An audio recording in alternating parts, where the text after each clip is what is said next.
Hello everyone, সবাই কেমন আছেন? তো আজকে চলে আসলাম জাতীয় স্মৃতিসৌধ। বাংলাদেশের মুক্তিযুদ্ধে শহীদদের স্মরণে নির্মিত একটি জাতীয় স্মারক। এটি ঢাকার কাছাকাছি সাভার উপজেলায় অবস্থিত। তবে একটা কথা না বললেই নয়, ভিতরের পরিবেশটা সত্যি অসাধারণ। ঢোকার সাথে সাথেই আমাদের চোখে পড়লো সুন্দর একটি মসজিদ।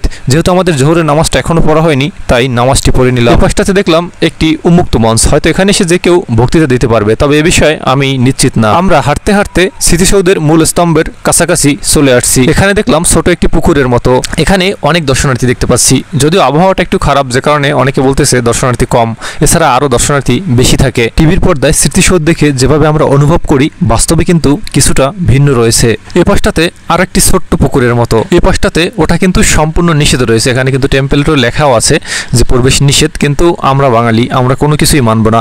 সবাই তার উপরে উঠে তারপর জুতা নিয়ে উঠে সেখানে কিন্তু ছবি তুলতেছে, যেটা আমাদের জন্য অনেকটা দুঃখজনক। তবে এখানে আরেকটি বিষয় দেখতে পাচ্ছি, সেটা হচ্ছে অনেকগুলো গণকবর। এখানে অনেকগুলো মানুষকে একসাথে কবর দেওয়া হয়েছে এবং সেই জায়গাগুলোকেই সংরক্ষণ করে রাখা হয়েছে। সর্বশেষ স্মৃতিসৌধের সাথে নিজের একটা স্মৃতি রেখে দেওয়ার চেষ্টা করতেছি। শহীদদের প্রতি রইল মন থেকে অনেক দোয়া এবং ভালোবাসা। তারা তাদের জীবনের বিনিময়ে আমাদের এই সুন্দর একটি দেশ এনে দিয়েছে, যেখানে আমরা স্বাধীনভাবে চলতে পারি। কিন্তু কিছু কারণে এটা পরাধীনতার সৃষ্টি হতে যাচ্ছে। তো ইনশাআল্লাহ আশা করি আমাদের দেশ সম্পূর্ণ স্বাধীনভাবে মুক্ত হয়ে যাবে।